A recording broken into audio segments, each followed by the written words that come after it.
У вас есть 30 минут, чтобы спрятать USB-флешку в вашем доме. Затем полиция и ФБР обыщут его. Где вы спрячете флешку, чтобы ее не нашли? Положу ее в хот-дог и отдам своей собаке. Она никогда ничего не пережевывает, просто проглатывает. В следующий раз, когда она посрет, я просто вытащу флешку. Подогрею свечу, выскребу со дна воск, чтобы туда поместилась флешка. Вставлю туда флешку и поставлю все в банку для свечи. Я делал это раньше. Спрячу в ручку двери от духовки. На ручке немного ослаб винтик, и одна сторона полностью отвалилась. Когда я взялся за починку, то заметил, что ручка полая внутри. Внутрь наверняка можно поместить 15 флешек. Думаю, что спрячу между стеклами двери духовки. Недавно я обнаружил, что могу открыть эти два стекла. Если бы я мог достать до туда, то я бы распечатал и вставил фотографию чистой духовки. Ну, думаю, мне хватит времени, чтобы вытащить плату флешки из корпуса и припаять ее случайным образом к какой-нибудь технике. Сам корпус флешки можно сжечь. Мой учитель по кодированию информации был бы так горд мной. Они не смогут найти флешку, если только они не суперкруты в своей работе. Я думаю, что этот ответ может быть лучшим. В других ответах никто не думает о собаках, которые обучены искать SD и USB флешки. Я не шучу, федералы привозят их в случаях с ЦП. Улики часто находятся на флешках, спрятанных подальше от компьютера. Плата флешки выглядит как деталь от любого электронного устройства. Сам компьютер точно будет конфискован. Собака может обнаружить флешку, но полицейский подумает, что плата установлена на самом устройстве. Получается, что собака может все-таки найти флешку, но она останется спрятанной. Думаю, что следует проверить жесткий диск автора поста. И, по-видимому, жесткие диски всех остальных. Черт, ребят, что у вас на флешках? На моих только старые школьные задания, которые я никогда не открываю. Я храню эти флешки просто на всякий случай. Положу флешку в раковину со всей грязной посудой. Похоже, что все, что попадает в раковину, мгновенно становится невидимым для всех, кроме меня. Заверну флешку в полиэтилен и спущу в трубу. Представляю, что прямо сейчас где-то в мире группа агентов ФБР совершает налет на дом. Они нервничают и потеют, не могут найти флешку. Их начальник орет на них. Их последняя надежда проконсультироваться со всезнающими членами сообщества Reddit. «Сэр, у нас нет выбора, что нам делать?» «Лейтенант». «Да, сэр». «Обратитесь к Рою». «Сэр, мозг Роя непредсказуем и регулярно сбивается с толку своими собственными мыслями. Чтобы поймать маньяка, надо думать как маньяк». «Ты маньяк, сынок?» «Нет, сэр». «Обратитесь к Рою, и да помилует Бог наши души». Спрячу флешку в утеплителе на чердаке. Потребуется дни, чтобы прочесать там все и найти флешку. Плюсом будет то, что они также найдут и мою рулетку, которую я там потерял несколько лет назад. Блин, он что, сломался, что ли? Вот на этот дышащий на ладан микрофон я пишу все выпуски Upvote. И чтобы завтра выпуск вышел, блин, мне срочно нужно купить новый микрофон, потому что этот может сломаться в любой момент. Так, посмотрим. В принципе, мой нынешний микрофон меня устраивает. Давай-ка попробуем. AT2020. Так, посмотрим фотки. Ну-ка, тут нет USB. Мне нужен именно USB, у меня не очень хорошая аудиокарта. Так, посмотрим, тут как раз предложенные версии есть. Вот, с USB. Так, посмотрим фотографии. Да, это USB. Посмотрим отзывы. Угу, отлично. Ага. Ну, в принципе, как я и думал, потому что я пользуюсь этим микрофоном. Так, посмотрим, где можно купить. И так как этот микрофон, он, везде одинаковый, мне, в принципе, нужна самая низкая цена. Вот, отлично. Все, сейчас буду оформлять покупку. И да, кстати, если тебе тоже нужно купить микрофон, да и вообще что угодно по низкой цене, то переходи на e-каталог, а ссылку ты найдешь в описании.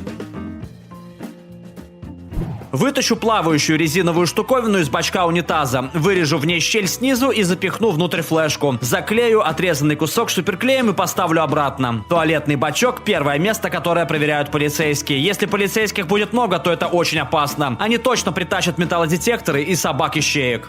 Вытяну защелку из двери, пробью зубилом отверстие поглубже, положу туда флешку и поставлю защелку обратно. Никто не додумается искать там. Что если ФБР решит, что вынести дверь с помощью дробовика является лучшим способом открыть ее? Если мне не нужен постоянный доступ к флешке, то я сниму розетку и протолкну ее через отверстие задней стенки электрической коробки в полость стены. Флешку будет невозможно найти, не вырвав весь гипсокартон. И не будет никаких следов, указывающих именно на это место, потому что розетка все прикроет. Если ты так сделаешь, то собака-ищейка найдет флешку через 10 минут. Надо зайти еще дальше, дай полиции найти другие флешки. Они продолжат обыскивать дом на всякий случай. Собака найдет флешку в стене и снова даст сигнал копам. Копы не обнаружат ничего снаружи, они принесут металлодетектор, но не обнаружат ничего металлического, кроме винтиков, которые держат розетку. Даже если тщательно осмотреть розетку, ничего не будет видно. Закончив обыск, копы вернутся в лабораторию и увидят, что флешка чертовски сильно зашифрована. Их офисные задроты скажут, что понадобится несколько месяцев, а то и год для расшифровки шифровки. Они приступят к работе. Офисные задроты начнут умирать один за другим, потому что шифр основан на песнях Depeche Mode. Поэтому они впадут в депрессию и не смогут продолжить. Один из них фанат Depeche Mode, и он пробивается через шифр, но находит второй уровень, основанный на грустном джазе. Полиции приходится нанимать новую группу сотрудников, и все идет по второму кругу. Они не подозревают, что эта флешка всего лишь приманка. Настоящая флешка по-прежнему находится в тщательно осмотренной стене за электрической коробкой, прикрытой обычным гипсокартоном и розеткой. Если каким-то образом копы все-таки найдут ее, то обнаружат там единственный незашифрованный файл с голой фотографией меня самого. Любой, кто достаточно глуп, чтобы взглянуть на фотку, навсегда ослепнет. В отломанном куске моей раковины я положу туда флешку и залатаю поломку с помощью лапши быстрого приготовления. Спрячу флешку в заднице одной из секс-рабынь, которых я держу заперти в подвале. Они собьются со следа, как только обнаружат мою темницу. Мне кажется, что проглотить это слишком очевидно. Первое, я бы сделал флешку-приманку с паролями от аккаунта с биткоинами на пару сотен баксов. Я бы еще докинул бы туда пару ссылок и картинок с травкой или еще что-нибудь. Я бы снял корпус с флешки и спрятал бы ее внутри моего Xbox, будто бы это часть электроники. Второе, настоящую флешку я бы прикрепил на внешнюю часть кондиционера. Я живу во Флориде, и у нас кондиционеры работают 24/7. Надеюсь, они найдут флешку в Xbox до того, как разломают мой кондиционер. Я приклею ее к задней части лопасти и включу вентилятор. Укажу свой адрес и брошу флешку в соседский почтовый ящик. Нужно только убедиться в том, что сосед работает допоздна. Они не найдут флешку, потому что она не дома. А затем сосед обнаружит посылку и вернет ее мне, думая, что почтальон перепутал адреса. Отослать ее себе почтой тоже неплохая идея. Это даст пару дней, чтобы все успокоилось. Еще одна идея. Можно залезть на дерево и приклеить флешку к дереву. Ну какой полицейский настолько предан своему делу, что полезет на верхушку дерева? Да и нет собак и щей, которые лазают по деревьям. Кто, вообще прячет флешки на деревьях?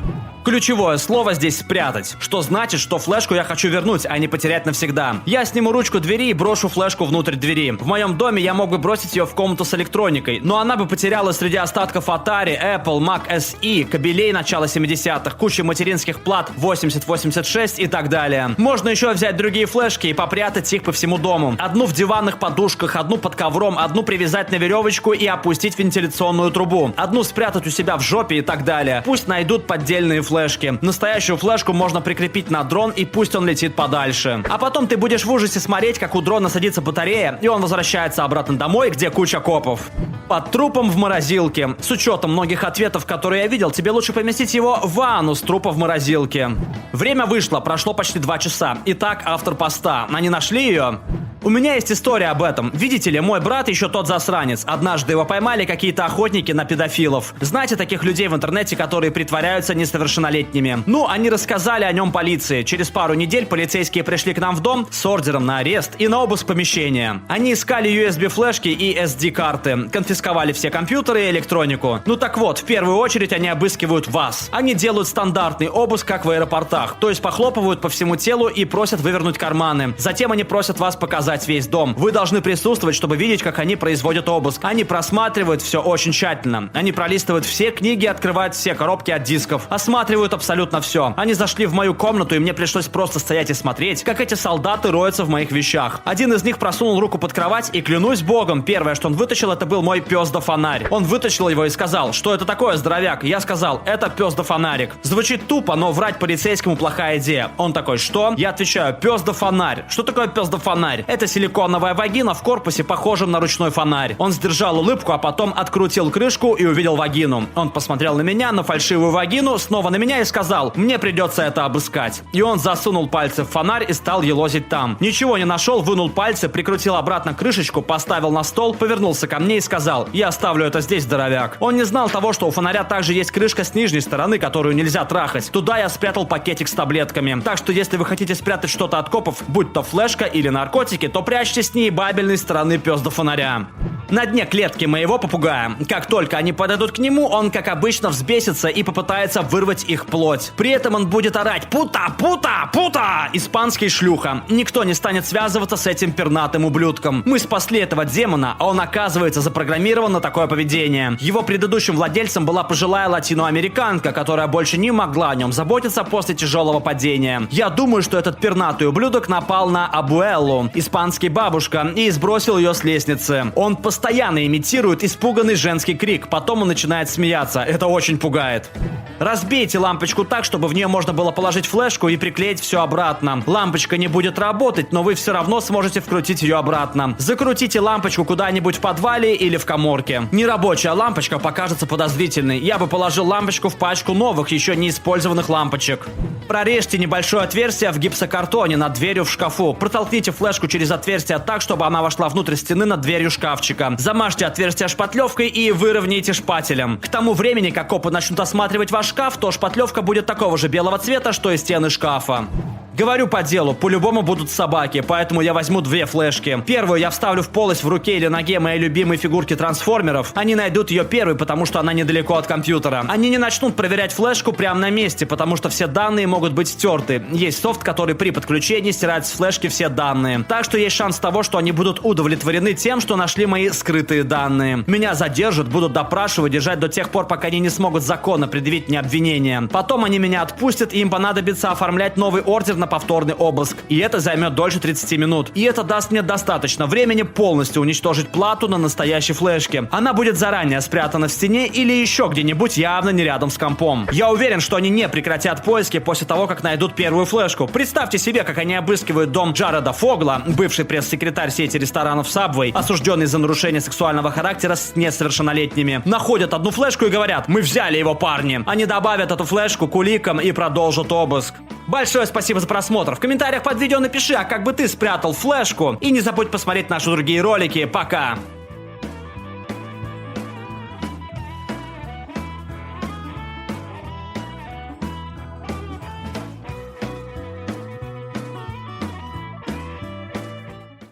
Alright, everyone's presentations are done.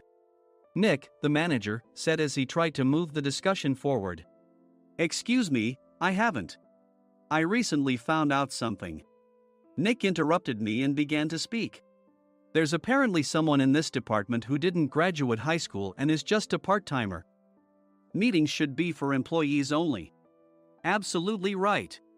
His lackey, Mike, of course, agreed with Nick. I'm leaving. After leaving the meeting room, I started to shut down my computer. I noticed that an email had arrived, not in my personal inbox, but in the company's shared email. Thinking, there's no point in speaking up, no one will listen, I went home quietly. The next day, I heard a commotion from Nick's desk. He was staring at his computer screen, his face pale. Nick? Is something wrong? Mike looked at the screen with him. And he turned even paler than Nick. Why is he so angry? Knowing the reason for Mike's distress, I thought to myself, serves them right. My name is Adam. My mother passed away when I was in the 9th grade, and I was raised by my father. Well, you could hardly call it being raised. After my mother passed, my father changed. He drowned his sorrows in alcohol, and though he still went to work, he squandered our living expenses on horse racing. Because of that, I had to start working part-time as soon as I entered high school. Every month, I went to the convenience store with bills in hand that couldn't be auto-deducted from my father's account. Even though I endured it because I didn't want to be alone, I reached my limit in my 2nd year of high school and dropped out. I found a live-in job at a distant inn. Thank you for everything. The day I left home, my father, still staring at the TV, spoke. Take care. That was our last conversation. Back then, 18 wasn't the age of majority, so I needed my father's permission to work, and I couldn't hide my place of employment. Yet, my father never visited me even once. I kept working just to survive, and before I knew it, I was 42. Years of hard work paid off, and I was transferred to the headquarters. I was thrilled to be recognized by the company, as I thought I'd be working in the field until retirement due to my lack of formal education. Listen up. Our work can change the future of our employees. Don't drag us down. On my first day after the transfer, Nick, dressed in an expensive suit, spoke sternly. There was a reason for this. Our inn was located in a prominent tourist destination, known so well that everyone in the state could sing its commercial jingle. At its peak, we had 5 locations within the state. But that was long ago. Due to financial difficulties and aging facilities, only the place where I had worked for many years and the original establishment remained. I was prepared to lose my job anytime, but now there was a glimmer of hope. With the rise of social media, the tourist area where the inn was located started gaining attention again. Depending on how hard the sales department, where I was transferred, worked, we could either thrive or be forced to give up this prime location to the new hotel chains continuously popping up. For Nick, who had switched careers from another industry to strengthen our sales, this was a battle he couldn't afford to lose. I understood why he had to be strict. "I will do my best." Nick sneered at my enthusiastic declaration. "Did you not hear what I said?" "I'm sorry. I thought I was listening carefully." Out of habit from years of customer service, I apologized reflexively, though I had no idea what had offended him. Someone was watching me with a smirk. In this department, there are those who are expected to excel and those who have been shoved here because they have nowhere else to go. You are the latter. It was Mike, the section chief. He's 7 years younger, at 35. But he was called to headquarters much earlier than I was and had been moving around within the headquarters ever since. I'm not jealous, but I can't accept that he's my boss. Graduating from a prestigious university, he has an unusually high pride and caused many problems as a newbie, making things very difficult for me when I was the front desk leader. When I found out Mike was transferred to the sales department a month before me, I was disheartened. Mike is right. With just a middle school diploma, there's not much you can do. Don't even think about achieving results. As if I didn't exist, Nick remarked, "I'm thirsty." Mike eagerly ran to the coffee maker. It seems Mike is Nick's lackey. I regretted being happy about my transfer to headquarters, wishing I had stayed on site forever. Send a direct mail to every company on this list by the end of the day. Nick only assigned me tasks that even a new graduate could handle. What? There are over 1,000 companies. You want me to send to all of them by today? Yes, if you and your fellow misfits split the work, even those with nowhere else to go should finish by today. I glanced at the employees typing away expressionlessly.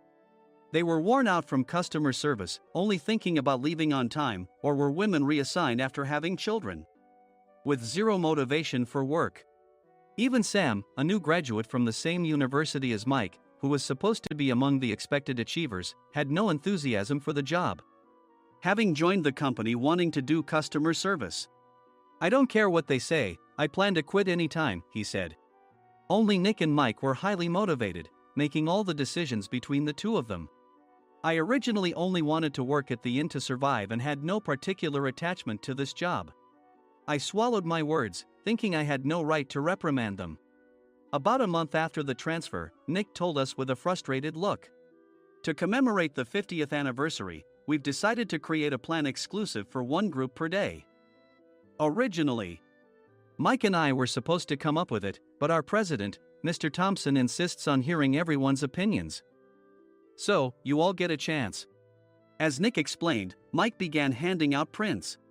"Make sure not to embarrass Nick. If your ideas are half-baked, you'll have to redo them." It seemed that they had printed his handwritten notes by Mr. Thompson, which included several questions and a section for free responses. It made sense why Nick had to seek our input, given that all responses had to be submitted to Mr. Thompson. We were given a week to think about it, and a meeting was scheduled to compile our ideas. My plan is to let guests enjoy both the old and modern America. Nick began the presentations. Guests would watch a master confectioner at a nearby traditional sweet shop make sweets in front of them. The welcome drink would be premium tea in a bottle. Nick's plan was certainly attractive. After his presentation, Nick called on us to present in the order we were seated. Just as I stood up for my turn. "All right, everyone's presentations are done." "Excuse me, I haven't. I recently found out something." Nick interrupted me. "There's someone in this department who didn't graduate high school and is just a part-timer." He was likely talking about me. I joined the company as a part-timer and was made a full-time employee when I turned 20. That was 20 years ago, so Nick and Mike probably had no chance to know until recently. Meetings should be for employees only. Absolutely right. After that, Nick kept creating opportunities to solicit everyone's opinions, purposefully excluding me from speaking. The meeting unexpectedly heated up and went past the scheduled end time. A few people asked to leave, and the discussion continued with the remaining few. "Still here?" Normally, you'd leave in that situation. Though I had no attachment to the job initially, hearing kind words from customers made me want to make them happier. For someone like me, with nowhere to go, the inn was my home and customer service was my life. I felt pathetic about my current self. I'm leaving. I left the conference room and started shutting down my computer. I noticed an email had arrived, not in my personal inbox, but in the company's shared email. Thinking no one would listen to what I had to say anyway, I quietly went home. The next day, while preparing the DM as instructed, I heard a commotion from Nick's desk. In his haste to stand up, he hit his knee on the desk. He stared at his computer screen, his face pale. "Nick!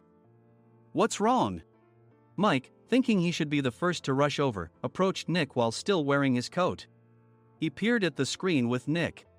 And he turned even paler than Nick. Why is he so angry? Who is responsible for this company?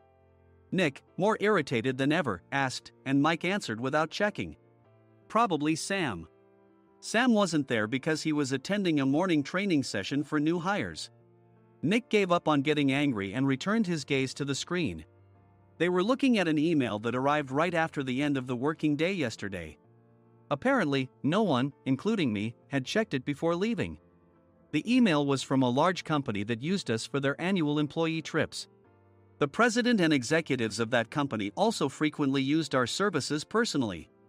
President of the company, Mr. Mason himself had declared that neither he nor his company would ever use our services again. Well, some companies cancel their employee trips or stop using our services due to financial struggles. Let's just move on. Mike kept wiping the sweat from his forehead with a handkerchief. Knowing why Mike was so agitated, I quietly watched their interaction. Do you know how much revenue we get from that company?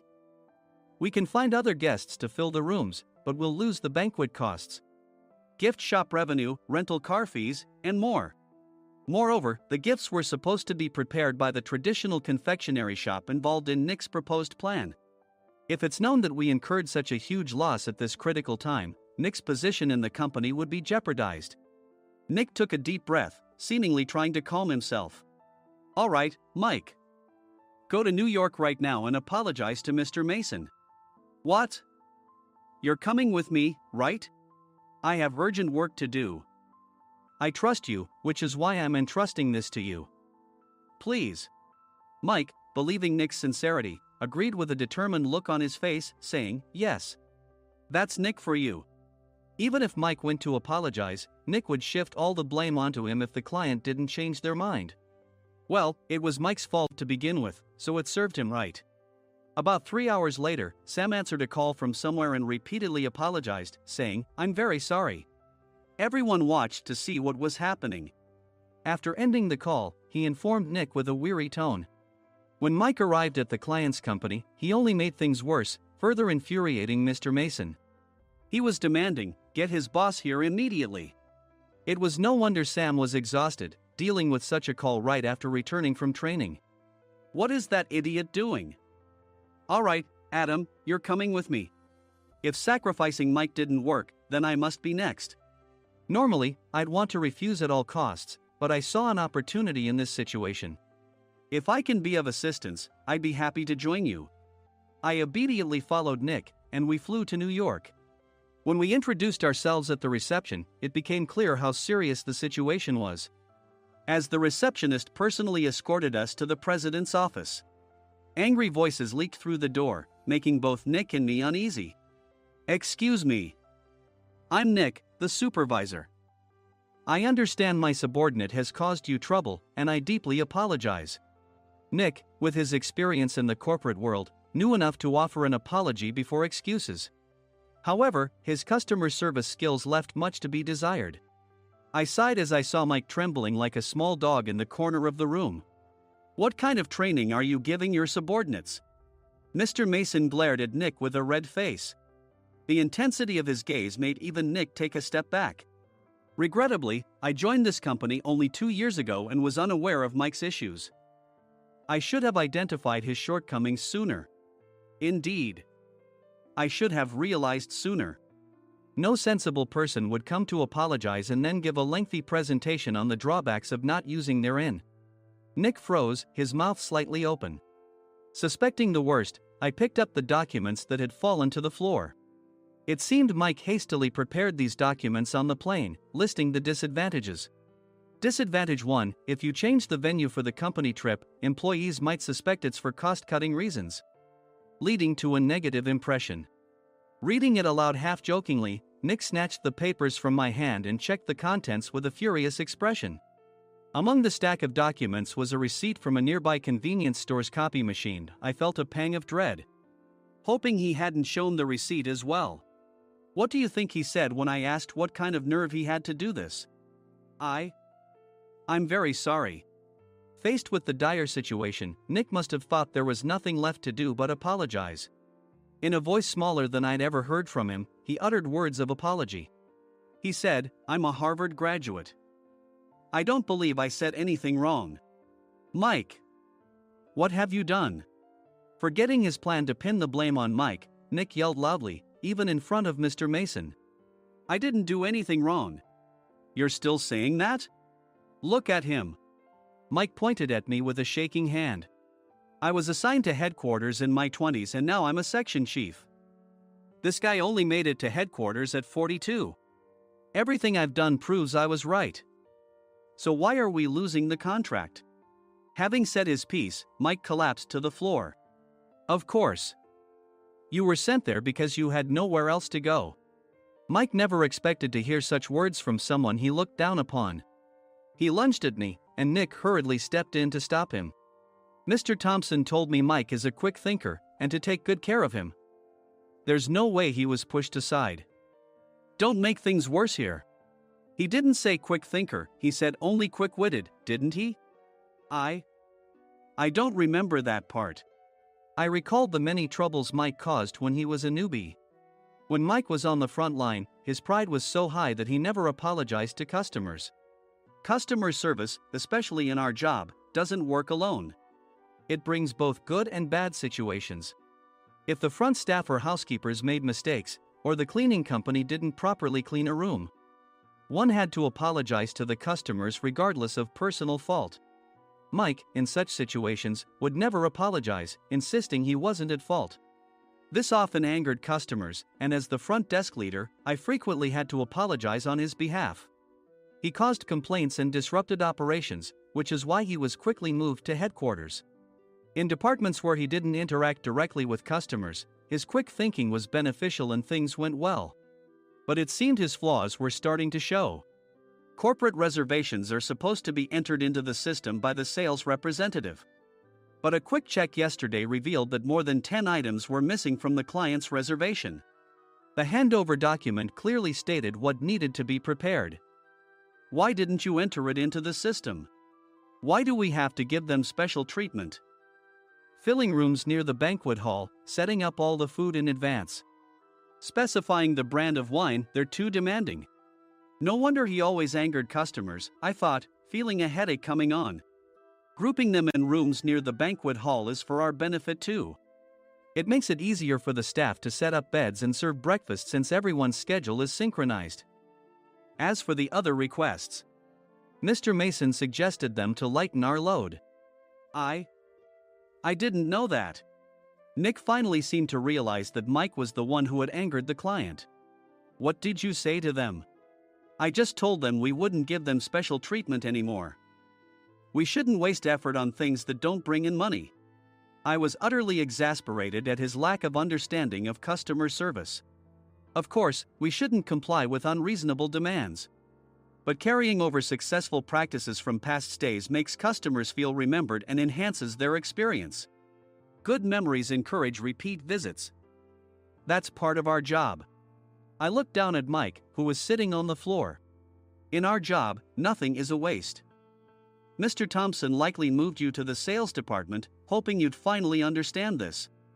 How do you think he feels now that you failed to meet his expectations? Mike, tears in his eyes, fled the president's office.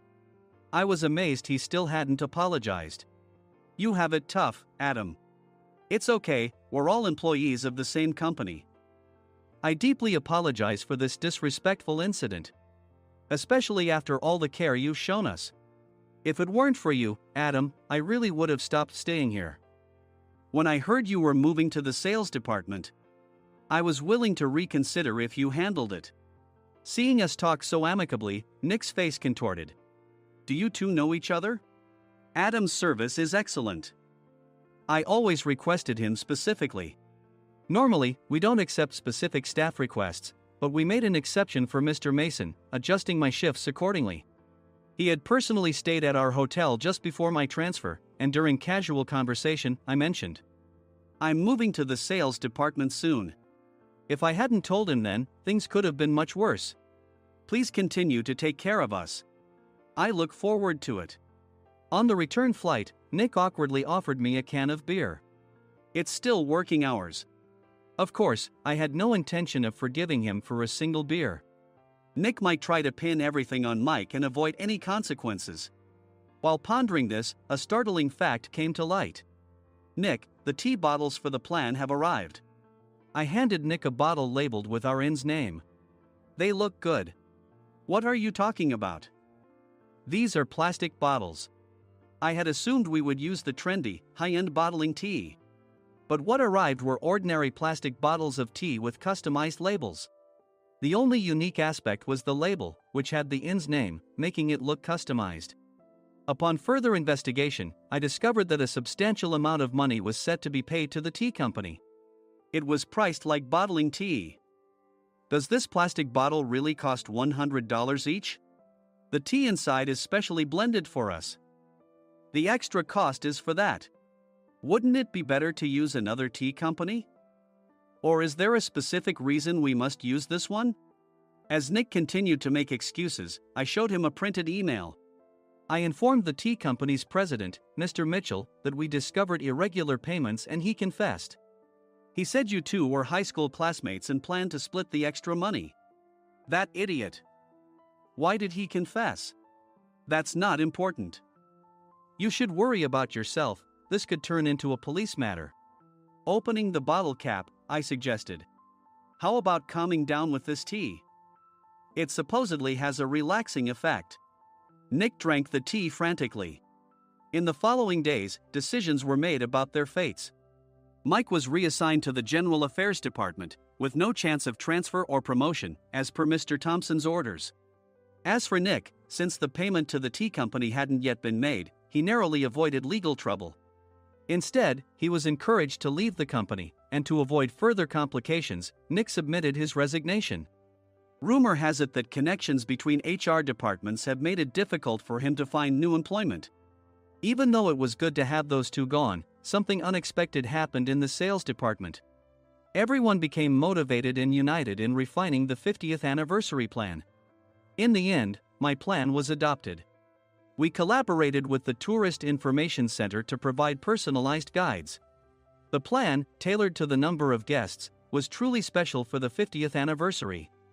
Hey, is Adam's family coming to stay? I immediately booked that special plan for my family. Sam noticed it on the reservation list and quickly picked up on it. Yes, I'm inviting my father. That's great. I might invite my parents too. I lacked the courage to face my father just as Adam. But here, with the confidence Mr. Mason praised, I felt ready. The 50th anniversary plan was a perfect opportunity to reconnect with my father. I hoped to bring back the days when we could laugh together as we once did.